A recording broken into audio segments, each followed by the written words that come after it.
Hi friends, అందరికీ నమస్కారం. Welcome back our channel ప్రకృతిలో నా అన్వేషణ. మేము ప్రయాగ్రాజ్ కుంభమేళాకి వెళ్తున్నాం. వీడియో అప్లోడ్ చేయడానికి కొంత లేట్ అయింది, కొంచెం బిజీగా ఉండడం వల్ల. హైదరాబాద్ నుండి 1160 కిలోమీటర్ల దూరంలో ప్రయాగ్రాజ్ ఉంది. మేము నైట్ 1 గంటకు బయలుదేరామండి. నైట్ 1 గంట నుండి మేము మళ్ళీ ఆఫ్టర్ 24 అవర్స్, అంటే మాకు అంత టైం ఎందుకు పట్టిందంటే మేము వంటలు చేసుకుంటూ తినుకుంటూ వెళ్ళాము. ఎందుకంటే మనకు ఈ మహారాష్ట్రలో కానీ మధ్యప్రదేశ్లో కానీ ఈ ఫుడ్ మనకు పడదన్నమాట. అంటే మనకు అలవాట్లేదు కదా ఆ దాబాల్లో అక్కడ ఇక్కడ తినడం ఎందుకని మన నేచర్ ఫుడ్ అంతా తీసుకొని పోయినాం. వెళ్ళే దారిలో వంటలు చేసుకుంటూ తినుకుంటూ వెళ్ళినాం అన్నమాట. అయితే రాత్రి కరెక్ట్ 1 గంటకి అక్కడికి చేరుకునే విధంలో ప్లాన్ చేసుకున్నాం. ఆల్రెడీ మా ఫ్రెండ్స్ ప్రయాగ్రాజ్లో ఉన్నారు అప్పటికే. వాళ్ళ గైడెన్స్ ప్రకారం మేము వెళ్ళినాము. మా అదృష్టం ఏంటో కానీ డైరెక్ట్ ఘాట్కి జస్ట్ 1 కిలోమీటర్ దూరం వరకు మా కారు వెళ్ళిపోయింది. Love Prayagraj, I love Prayagraj అనే బోర్డు ఉంటుంది. ఆ బోర్డు వరకు మా కార్ వెళ్ళిపోయింది. ఎగ్జాక్ట్గా ఆ బోర్డు ముందే మేము పార్క్ చేసినాం అనమాట మా కార్ని. మేము వెళ్ళడం 5గురమే వెళ్ళినాం స్కార్పియో తీసుకొని. ఇదంతా ఇప్పుడు మీరు చూస్తున్న ఈ ప్లేస్ అంతా కూడా మధ్యప్రదేశ్ జబల్పూర్ ఘాట్ సెక్షన్. ఇదంతా కూడా రిజర్వ్డ్ ఫారెస్ట్. ఈ ఫారెస్ట్ వాళ్ళు ఇక్కడ చూడండి, ఈ సైడ్లో వాల్ ఇది పార్టీషన్ లాంటిది తయారు చేసి చూడండి హైట్ వరకు. అంటే ఏవైనా వన్యమృగాలు ఏవైనా రోడ్ పైకి రాకుండా వాళ్ళు దాన్ని సేఫ్టీగా తయారు చేశారు అనమాట. ఆ రోడ్ ఎంత పొడుగుందో అంత పొడుగు అంతా కూడా అలాగే ఉంటుంది. చూడండి ప్రయాగ్రాజ్ వెళ్ళే దారిలో ట్రాఫిక్, హైవేలో ట్రాఫిక్ ఎంత ట్రాఫిక్ ఉందో. ఈ హైవే వచ్చేసి కాశ్మీర్ టు కన్యాకుమారి అండి. చాలా పెద్ద హైవే, ట్రాఫిక్ కూడా చాలా హెవీగా ఉంటుంది. అండ్ మా లక్ ఏంటో కానీ మేము వెళ్ళిపోయినాం. దాదాపుగా మేము ఏ ఇబ్బంది పడలేదు. అక్కడ నుండి అయోధ్యకి వెళ్ళినాము. ఆ తర్వాత వారణాసి కూడా వెళ్ళినాము. ఇవన్నీ కూడా మంచిగా దర్శించుకొని చాలా మంచి ట్రిప్, చాలా ఎంజాయ్గా చేసినామండి. చాలా ఎంజాయ్ చేసినాం ఈ ట్రిప్లో. చూడండి రోడ్ ఎంత బాగుందో. పొద్దున్నే ఇలా మంచు చూడండి ఎలా కురుస్తుందో. చలి అయితే చాలా భీకరంగా, చాలా బీభత్సంగా ఉందండి చలి మాత్రం చెప్పలేము అసలు.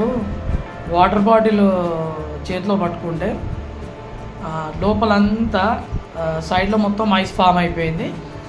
అంత చలి ఎక్కువ ఉందండి. కాబట్టి మేము ఆ చలిని కూడా దాదాపు ఆస్వాదించినాం. అంత చలిని మేము ఎప్పుడు అంటే ఫీల్ అవ్వలేదు. చూడండి రోడ్లు ఎంత బాగున్నాయంటే మహారాష్ట్ర తప్ప మిగతా రోడ్లు అన్నీ బాగున్నాయి.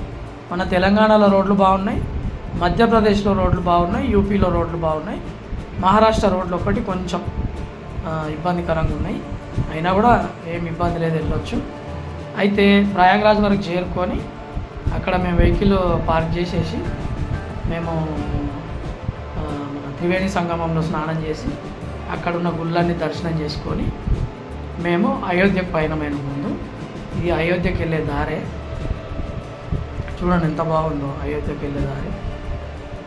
ఇలా వెళ్ళి ఇక్కడ ఇదండి త్రివేణి సంగమం, మన ప్రయాగ్రాజ్లోని రైల్వే బ్రిడ్జ్. ఇది వెళ్ళే దారిలో మనం వెళ్తూ ఉంటే బ్రిడ్జ్ పై నుంచి ట్రైన్ వస్తే వీడియో తీసినాను.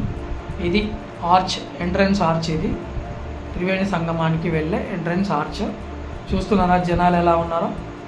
నేను లైవ్గా అక్కడ చూసిన తర్వాత నాకైతే మన ఏమంటారు గూస్ బంప్స్. ఇంత పబ్లిక్ ఒకే దగ్గర గ్యాదర్ అవ్వడం అంటే అసలు చాలా గ్రేట్ అనుకోవాలి. ఇక్కడ నాగా సాధువులు వీళ్ళంతా కూడా పొద్దున్నే ఏమంటారు మన స్నానం కోసం బయలుదేరినాం. బ్రహ్మముహూర్తంలో స్నానం చేయాలని చెప్పి వెయిట్ చేసి బయలుదేరినాం. బయలుదేరే దారిలో 50 పుల్లలు అమ్ముతున్నాడు ఒక అతను. నాకు నిన్న తెలిసిన రోజు 50,000 సంపాదించిందంట 50 పుల్లలు అమ్మి. అదేంటో విచిత్రం. ఆ 50 పుల్లలు మేము కొనుక్కున్నాం, తర్వాత తెలిసింది మాకు. చూడండి సంగమానికి చేరుకుంటున్నాం మెల్లిగా.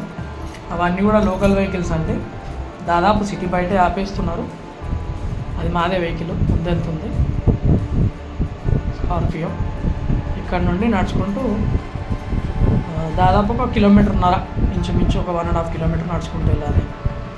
ఇలాగే వెళ్తున్నాం, ఎందుకంటే మరీ లోపల వరకు వెళ్ళొచ్చు, వెహికల్ వెళ్తుంది, కానీ అక్కడికి వెళ్ళిన తర్వాత ఇరుక్కుపోయిందంటే మళ్ళీ ఇబ్బంది పడాల్సి వస్తుందని చెప్పి మేము వెహికల్ అనేది కొంచెం దూరంలోనే పార్క్ చేసుకున్నాం. మళ్ళీ రిటర్న్ వెళ్ళేటప్పుడు కూడా ఈజీగా ఉంటుందని చెప్పి. చూడండి పబ్లిక్ కనిపిస్తున్నారా? ఇక్కడ విశ్వ హిందూ పరిషత్ వాళ్ళు టెంట్లు వేశారు, వాళ్ళందరూ ఫ్రీ సర్వీస్ చేసిరు.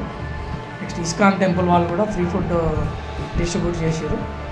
నేను ఇక్కడ త్రివేణి సంగమంలో పిండ ప్రదానం చేయించిన మా పితృదేవతలకి.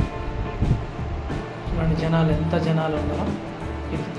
ఇక్కడ పంతులు గారితో పిండ ప్రదానం చేయించిన తర్వాత జనాలు చూడండి అలసిపోయి పడుకున్నారు పాపం. అంత చలి, మామూలు చలి లేదండి. నీళ్ళల్లో దిగితే చాలా ఘోరంగా ఉంది చలి. చూడండి ఇదేనండి ఘాటు. ఇక్కడ నుండి ముందు కొంచెం బౌండరీ ఉంటుంది, అక్కడ నుంచి బోట్స్ వెళ్తాయి. మేము బోట్స్ ఏమి వెళ్ళలేదు, డైరెక్ట్ బ్రిడ్జ్ ఎక్కి వెళ్ళిపోయి త్రివేణి సంగంలో స్నానం చేసేసినాం. చూసారా జనాలు ఎలా ఉన్నారో? అసలు మామూలు క్రౌడ్ కాదండి. ఇన్ని కోట్ల మంది ఒకే దగ్గర గ్యాదర్ అవ్వడం అంటే అసలు మాటలు కాదు. నాకైతే అసలు చెప్పలేని ఇది. అంటే ఇంత పబ్లిక్ నేను ఒకే దగ్గర ఎప్పుడు చూడలేదు. చాలా చాలా పబ్లిక్, చూడండి ఎంత పబ్లిక్ ఉన్నారో, మామూలుగా లేరు.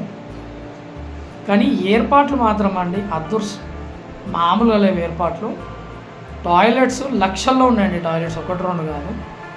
ఏ దానికి కూడా ఇబ్బంది లేదు, చాలా బాగుంది. చూడండి ట్రాఫిక్ మాది అయిపోయి రిటర్న్ వెళ్తూ ఉంటే ట్రాఫిక్ చూడండి ఎంత ట్రాఫిక్ ఉందో, చాలా ట్రాఫిక్ ఉంది.